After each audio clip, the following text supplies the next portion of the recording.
요한복음 3장 16절 한 절입니다. 우리 다 같이 한 목소리로 함께 봉독하겠습니다.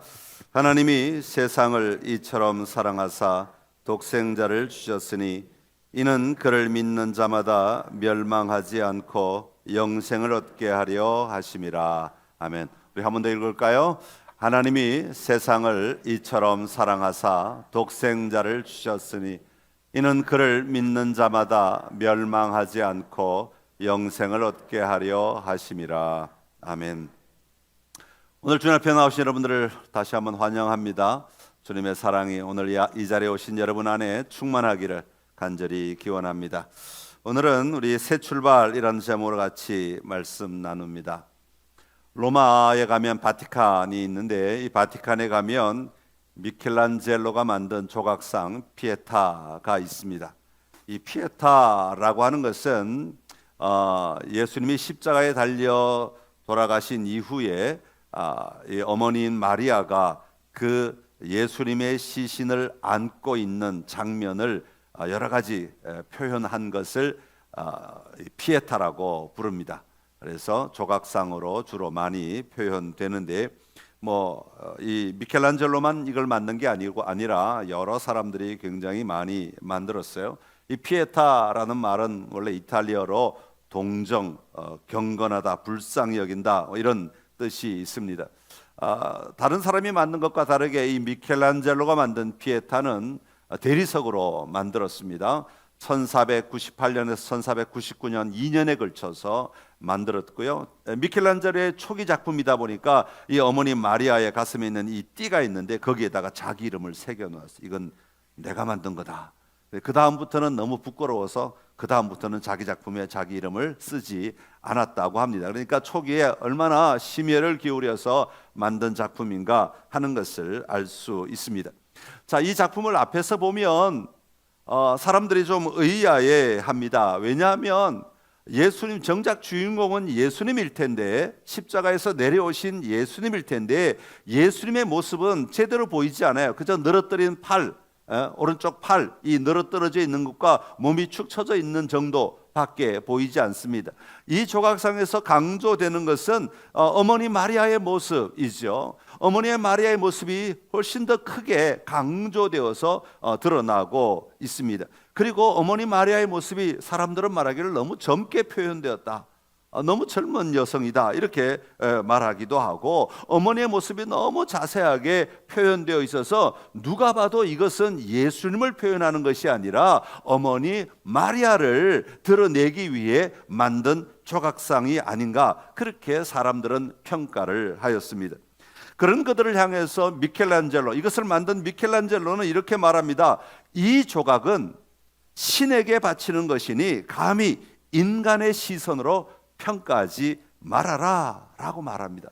이 말은 무슨 뜻이냐면 이 작품은 인간이 앞에서 바라보기 위해 만든 작품이 아니라 하나님이 위에서 내려다볼 수 있도록 만든 작품이다 하는 겁니다. 그래서 이 작품은 위에서 이렇게 내려다봐야 한다는 것이죠.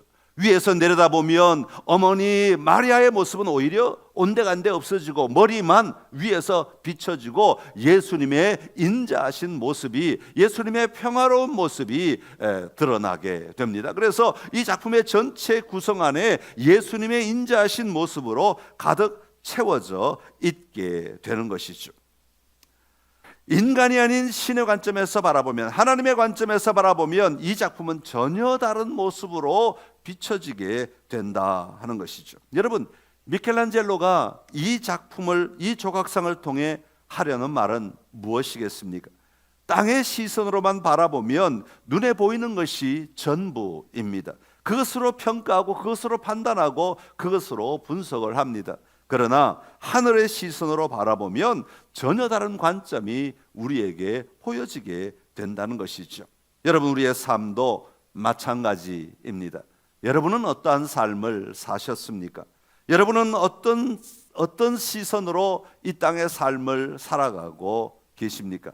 땅의 시선으로 앞에서 바라보면 내가 다니던 학교, 내가 자란 환경, 내가 얻은 것, 내가 누린 것, 내가 노력한 결과들만이 우리 앞에 놓여 있는 것처럼 보입니다. 내 인생 앞에는 그런 것들이 전부 다 자리하고 있는 것처럼 보인다 하는 말입니다. 그런데 여러분, 우리의 인생은 그것이 전부가 아닙니다. 내가 그동안 걸어왔던 그 길만이 전부가 아니라고 하는 것입니다. 그것만으로 내 인생을 판단할 수 없고 그것만으로 내 삶을 평가할 수가 없다는 것입니다. 여러분, 하나님의 관점에서 여러분을 바라보면 여러분의 모습은 어떤 모습일까요? 하나님은 여러분을 어떻게 바라보고 계실까요? 여러분 한번 생각해 보셨습니까? 앞에서 보는 피에타가 아니라 위에서 내려다보는 피에타는 전혀 다른 모습이듯이 내 앞만 바라보며 내 모습만, 내 겉모습만 바라보고 살아왔던 내 인생과 하나님이 바라보시는 내 인생은 분명히 다른 것일 것입니다. 오늘 예수님은 우리가 읽은 요한복음 3장 16절 앞부분의 1절부터 15절까지 니고데모의 이야기가 나오는데 예수님은 이 니고데모라는 사람을 만납니다. 오늘 요한은 니고데모를 이렇게 소개하지요. 니고데모는 바리새인이요 유대인의 지도자라, 그렇게 말합니다.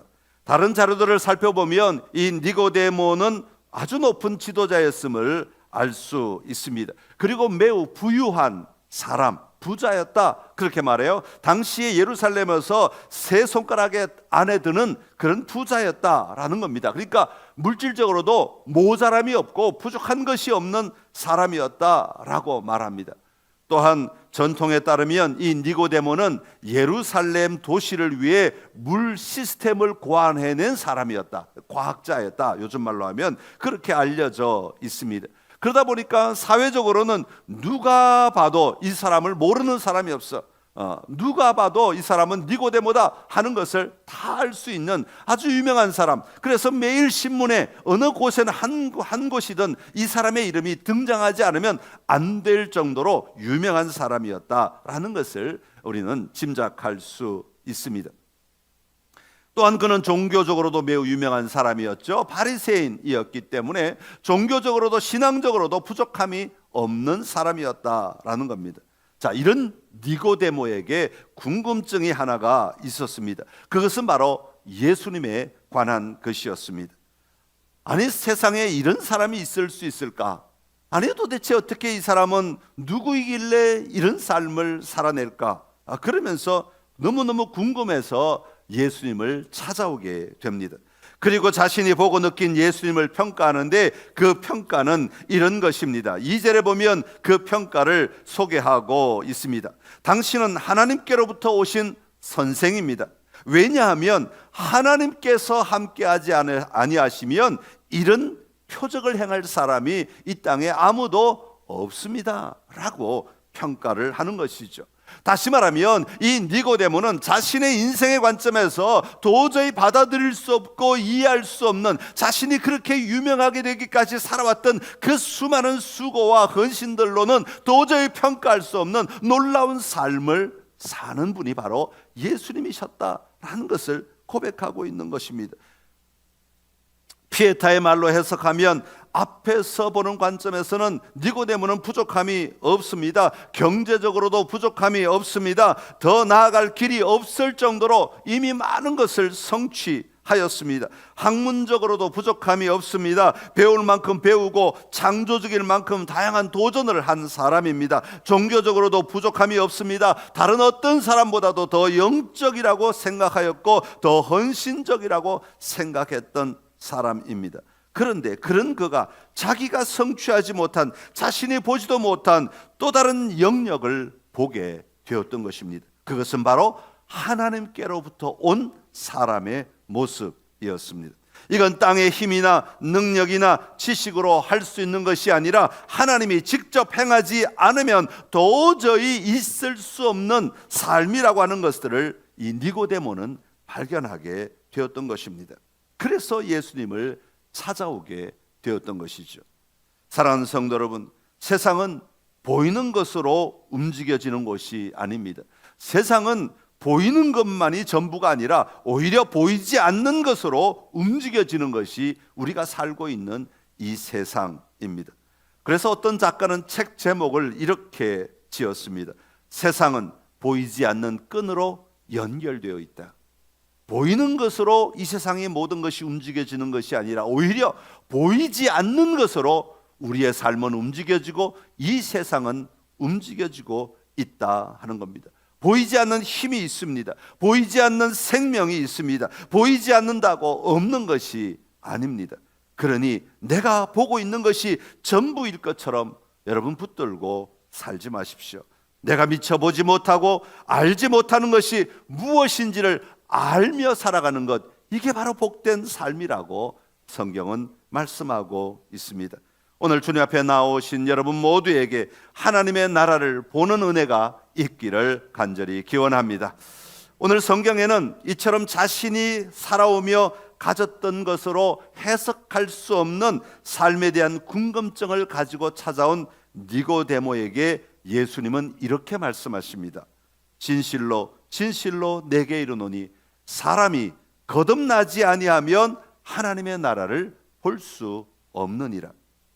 여러분, 니고데모를 향한 예수님의 대답은 아주 독특한 것입니다. 특별한 것입니다. 니고데모의 관점에서는 도저히 이해할 수 없는 그런 대답이라고 말할 수 있습니다. 그동안 살면서 가졌던 방법이나 전략이나 니고데모가 이런 전략이 아니라 니고데모가 듣기에는 전혀 생소한 방법을 예수님은 지금 말씀하고 계신 것입니다. 그것은 바로 거듭나야 한다는 것입니다. 여러분, 거듭난다 라는 말은 거듭 태어난다, 다시 태어난다 라는 말인데, 이 말은 도대체 무슨 뜻이겠습니까? 전혀 새로운 출발이 있어야 함을 말하는 것입니다. 일반적으로 거듭난다고 할 때 사람들은 생각하기를 내가 지금 입고 있는 옷에 새 옷 하나 더 입으면 거듭나는 것 아니냐, 그렇게 생각을 합니다. 지금 열심히 하고 있는 것에 새로운 것 하나 더 하는 노력을 기울이는 것으로 생각합니다. 지금 알고 있는 상태에서 내가 모르는 것 지식들을 조금 더 채우면 내가 거듭난 새로운 삶을 사는 것이다, 그렇게 생각합니다. 지금 가고 있는 길에서 조금 더 나은 길을 찾는 것이 거듭나는 삶이 아니냐, 그렇게 생각을 합니다. 어떤 사람은 환생하는 것으로 생각하기도 합니다. 그러나 오늘 예수님이 말씀하신 거듭난다는 것은 그런 것이 아닙니다. 예수님은 여러분이 천국에 가는 삶에 대해 말씀하고 계십니다. 여러분이 하나님 나라 가족이 되는 것을 말씀하고 있습니다. 하나님 나라의 백성이 되는 것을 말씀하고 있습니다. 여러분, 거듭난다는 것은 위로부터라는 의미가 담겨 있습니다. 위로부터 다시 태어나는 것을 말씀하고 있는 거죠. 이쯤 되니까 니고데모는 혼란에 빠졌습니다. 자신이 가지고 있는 관점에서 도저히 이해할 수 없고 받아들일 수 없는 그 말씀을 예수님이 지금 하고 계시기 때문입니다. 그래서 거듭나야 한다는 예수님의 말씀에 두 번이나 질문을 하고 있습니다. 그 질문은 바로 어떻게 라는 것입니다. 한번 따라할까요? 어떻게 도대체 그런 일이 가능합니까? 라는 질문이죠. 첫 번째 질문은 어떻게 다시 태어날 수 있느냐 하는 것입니다. 개념이 도대체 이해가 되지 않습니다. 어떻게 위로부터 태어날 수 있다는 말입니까? 그래서 그는 이렇게 말합니다. 어머니의 모태에 다시 들어갔다가 다시 나오는 것입니까? 여러분, 그건 불가능하지 않습니까? 내가 돈이 많은데 이 돈으로 무엇을 사는 것이라면 내가 충분히 이해하겠는데, 내가 권력이 있는데 이 권력으로 무엇을 해야 한다면 내가 이해하겠는데, 어머니의 뱃속에 다시 태어난다는 것은 도저히 불가능하지 않습니까? 라는 질문을 하고 있는 것입니다. 사람의 방법으로 이것은 불가능한 것입니다. 그렇다면 어떻게 해야 다시 태어날 수 있습니까? 어떻게 해야 다시 태어날 수 있습니까? 그때 예수님은 이렇게 대답하십니다. 육으로 난 것은 육이요 영으로 난 것은 영이다, 그렇게 말씀하세요.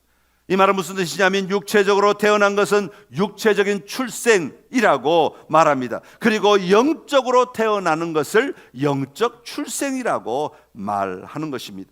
육체적으로 태어나듯이 영적으로도 태어나야 한다는 것입니다. 그러나 우리가 기억해야 할 것은, 여러분, 태어난다는 것은 여러분 물질이 그냥 툭 생기는 것 아닙니다. 관념이, 그냥 정신적인 관념이 그저 우리 안에 지식으로 들어오는 것, 그런 것을 말하는 것이 아닙니다. 태어난다는 것은 생명이 있다는 말입니다. 살아 움직이는 생명, 역사하는 생명이 있다는 말입니다. 아기가 태어날 때 생명이 있어 꿈틀대듯이 영적으로 태어날 때 우리에게도 생명이 임하게 된다는 것을 예수님은 말씀하고 있는 겁니다. 그렇다면 어떻게 해야 이 생명을 얻을 수 있겠습니까? 3절과 5절에 보면 두 가지를 이야기하고 있습니다. 3절 중간 끝에 보면 사람이 거듭나지 아니하면 하나님의 나라를 볼 수 없느니라, 그렇게 말씀하십니다. 그리고 5절 중간에 보면 사람이 물과 성령으로 나지 아니하면 하나님의 나라에 들어갈 수 없느니라, 그렇게 말씀하십니다. 이 두 문장은 서로 연결되어 있는 문입니다. 한 문장이 다른 문장을 지금 설명하고 있는 문장입니다. 그러니까 거듭나지 아니하면 하나님의 나라를 볼 수 없다라고 말씀하실 때, 거듭난다는 것은 물과 성령으로 나지 아니하면 하나님 나라에 들어갈 수 없느니라라는 말씀이 해석을 해주고 있는 겁니다. 거듭난다는 것은 물과 성령으로 태어나는 것이다 라는 뜻을 가지고 있습니다. 물과 성령으로 어떻게 태어납니까? 그러니까 물은 곧 성령을 가리킨다고 말씀합니다. 그러니까 우리는 성령으로 태어나는 것이다 라고 말씀하는 것이죠. 성령이 내 안에 임하시고 역사하실 때 우리는 태어나게 되는 것입니다. 그리고 하나님의 나라를 본다는 것, 거듭나지 아니하면 하나님의 나라를 볼 수 없느니라 할 때, 하나님의 나라를 본다는 것과 물과 성령으로 거듭나지 아니하면 하나님 나라에 들어갈 수 없다, 하나님 나라에 본다는 것은 하나님 나라에 들어가는 것이다 라는 것을 말씀하고 있는 겁니다. 그러니까 거듭난다는 것은, 성령으로 태어나는 것은 하나님의 나라를 누리는 삶을 사는 것을 말하는 것이죠. 하나님 나라의 백성이 되어 하나님의 통치 아래 살아가는 것, 하나님의 자녀가 되는 것을 말하는 것입니다. 오늘 요한은 이런 영적 출생에 대하여 요한복음 1장 12절 13절에서 이렇게 말씀합니다. 우리 같이 읽어 보겠습니다. 영접하는 자, 곧 그 이름을 믿는 자들에게는 하나님의 자녀가 되는 권세를 주셨으니 이는 혈통으로나 육정으로나 사람의 뜻으로 나지 아니하고 오직 하나님께로부터 난 자들이니라. 아멘. 사랑하는 성도 여러분, 우리가 거듭나는 것은, 우리가 다시 태어나는 것은, 우리가 위로부터 태어나는 것은 내가 하는 일이 아닙니다. 성령이 하시는 일입니다. 하나님께서 주시는 생명인 것입니다.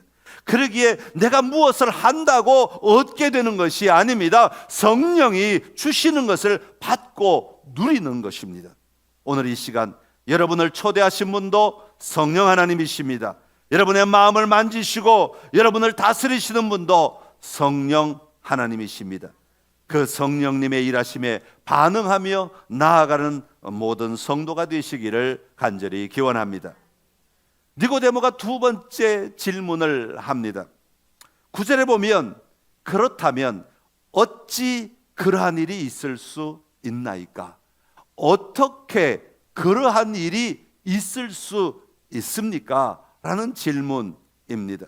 어떻게 성령이 우리에게 생명을 주는 일이 가능합니까? 그래서 우리가 어떻게 하나님의 나라를 보는 것이 가능합니까? 라는 질문입니다. 이 질문에 예수님은 이렇게 대답하십니다. 우리 13절의 말씀을 같이 읽어 보겠습니다. 하늘에서 내려온 자, 곧 인자 외에는 하늘에 올라간 자가 없느니라. 아멘. 생뚱맞은 대답이지만 그러나 아주 중요한 대답입니다. 하늘에서 내려온 자는 곧 누구를 가리킵니까? 예수님을 가리킵니다.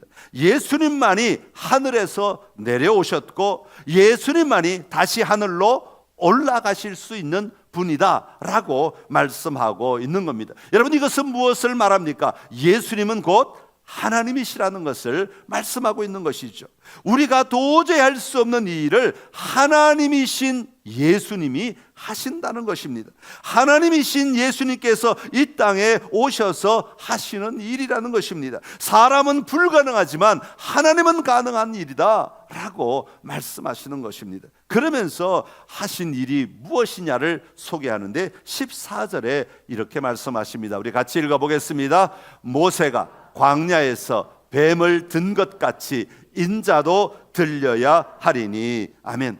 모세가 광야에서 뱀을 든 것 여러분 다 기억하십니까? 이스라엘 백성들의 불평과 불만이 원망이 끊이지 않습니다. 만나를 줘도 메추라기를 줘도 물을 내어 줘도 이스라엘 백성들의 원망은 끊이지 않습니다. 하나님을 향한 불평이 그치지 않습니다. 그래서 하나님은 그들에게 불뱀을 보내십니다. 아주 작은 불뱀 10cm 정도밖에 안 되는 불뱀들이 온 땅을 기어다니며 이 백성들을 물기 시작합니다. 이 불뱀에 물리면 얼마 가지 않아 바로 죽게 되는 것이죠. 이 불뱀을 보낼 때 모세는 하나님을 향하여 간구합니다. 백성들의 울부짖음을 하나님 앞에 올려드립니다. 제발 이 백성들을 살려주십시오. 이 백성들을 살려주십시오. 어떻게 하면 살 수 있습니까? 그때 하나님이 말씀하시죠. 놋뱀을 장대 위에 매달아라. 그리고 그 놋뱀을 보는 자들마다 살아나게 될 것이다. 그렇게 말씀하고 있는 겁니다. 구원받으려면, 너희가 살려면 그 상처 치유하는 것, 이것 갖고 살 수 없다라고 말하는 거죠. 어떤 율법을 지킨다고 살아나는 것 아니다 말씀하십니다. 제사를 드린다고 너희가 살아나는 것 아니다. 죽어가는 사람들이 살아가는 것, 사는 것 아니다. 서로 도와서 살아간다고 그 삶을 살 수 있는 것이 아니다. 오직 놋뱀을 쳐다보는 것만이 살 길이다. 그렇게 말씀하십니다. 놋뱀을 쳐다보는 자는 다 살아나게 될 것이다. 실제로 그 놋뱀을 쳐다보는 자들은 다 생명을 얻게 되었습니다. 그러면서 예수님 말씀하시기를 인자도 들려야 하리니. 예수님은 모세가 광야에서 뱀을 든 것 같이 인자도 들려져야 한다라고 말씀하십니다. 어떻게 들려집니까? 십자가 위에 달리셔야 한다는 말입니다. 여러분, 십자가는 무엇입니까? 죄의 형벌로 달리게 되는 것이 십자가입니다. 누구의 죄로 달려 예수님은 돌아가셨습니까? 예수님의 죄가 아닙니다. 바로 하나님을 떠나 하나님을 믿지 아니하고 하나님을 인정하지 아니하고 하나님을 바라보지 않는 삶이 곧 하나님께는 죄인 것입니다. 이런 자들, 하나님을 떠났던 자들이 십자가 위에 달리신 예수님을 바라볼 때, 다시 말하면 예수님께서 나의 죄를 대신하여 십자가에 달리셨음을 믿고 고백할 때 그 죄가 용서함을 받게 된다고, 영원한 죽음에서 생명을 얻게 된다고 말씀하고 있는 것입니다.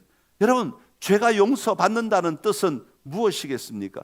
15절에서 예수님은 계속 말씀하십니다. 15절 시작. 이는 그를 믿는 자마다 영생을 얻게 하려 하심이니라. 아멘. 영생을 얻는다는 말입니다.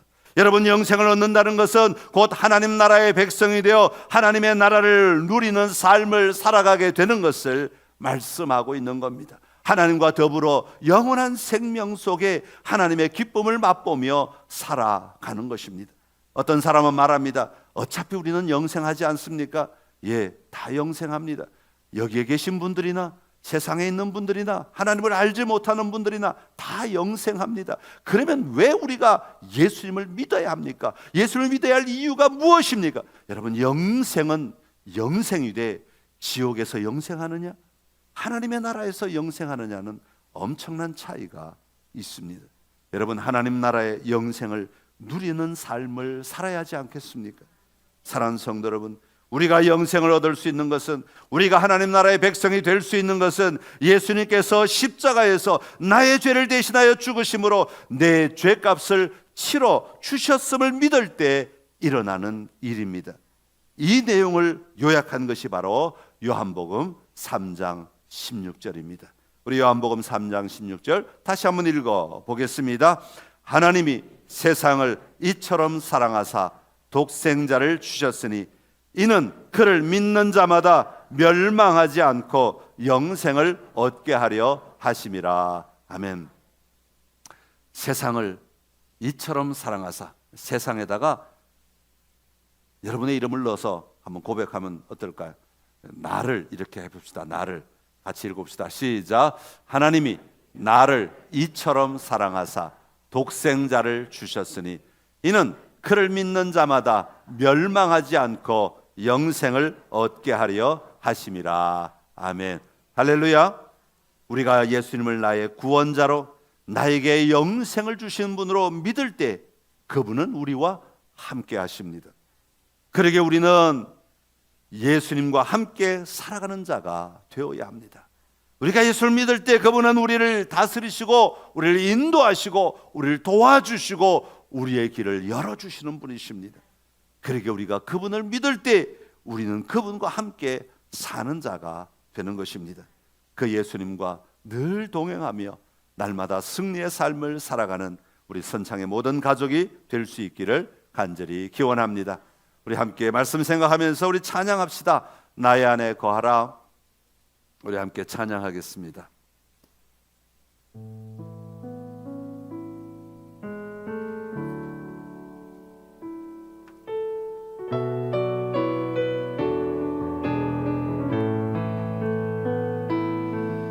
나의 안에 거하라. 나는 내 하나님이니 모든 환난 가운데 너를 지키는 자라. 두려워하지 말라. 내가 널 도와주리니 놀라지 말라. 내 손 잡아주리라. 나의 안에 거하라. 나의 안에 거하라. 나는 내 하나님이니 모든 환난 가운데 너를 지키는 자라. 두려워하지 말라. 내가 널 도와주리니 놀라지 말라. 내 손 잡아주리라. 내가 너를 지명하여 불렀나니 너는 내 것이라. 내 것이라. 너의 하나님이라. 내가 너를 보배롭고 존귀하게 여기노라. 너를 사랑하는 내 여호와라. 나의 안에 거하라. 나의 안에 거하라. 나는 내 하나님이니 모든 환난 가운데 너를 지키는 자라. 두려워하지 말라. 내가 널 도와주리니 놀라지 말라. 내 손 잡아주리라. 내가 너를 지명하여 내가 너를 지명하여 불렀나니 너는 내 것이라. 내 것이라. 너의 하나님이라. 내가 너를 보배롭고 존귀하게 여기노라. 너를 사랑하는 내 여호와라. 내가 너를 지명하여 불렀나니 내가 너를 지명하여 불렀나니 너는 내 것이라. 내 것이라. 너의 하나님이라. 내가 너를 보배롭고 존귀하게 여기노라. 너를 사랑하는 내 여호와라. 하나님 아버지, 은혜를 감사합니다. 영혼의 죄로 말미암아 죽을 수밖에 없는 우리들을 위하여 예수 그리스도를 이 땅에 보내주시고 하나님이신 예수 그리스도께서 인간이 되셔서 인간의 모든 죄를 대신하여 십자가에 달려 돌아가심으로 우리의 죄의 값을 치러주시고 그 죄의 값을 치러주심으로 말미암아 우리가 자유케 되고 우리가 죄로부터 노임받고 우리가 하나님의 자녀가 되고 우리가 하나님의 나라를 누리게 되고 우리가 하나님의 백성으로 살아갈 수 있게 하여 주시니 감사합니다. 하나님, 우리에게 주신 이 놀라운 선물을 우리가 결코 소비하지 않게 하시고 낭비하지 않게 하시고 소중하게 여기며 누리며 살아가는 삶이 되게 하여 주옵소서. 구원의 감격과 구원의 기쁨을 가지고 날마다 살아가게 하여 주옵시고, 하나님 나라의 백성 되었음을 날마다 누리며 선포하며 살게 하여 주옵시고, 하나님 나라 백성다운 삶을 우리가 걸어가게 하여 주시옵소서. 우리로 말미암아 하나님이 영광 받으시기를 원합니다. 하나님이 기뻐하시기를 원합니다. 우리를 그렇게 하기 위해 회복시켜 주셨사오니 우리의 삶을 통해 날마다 하나님의 아름다움이 고백되고 선포되고 누려지게 하여 주시옵소서. 예수님의 이름으로 기도드리옵나이다. 아멘. 아멘.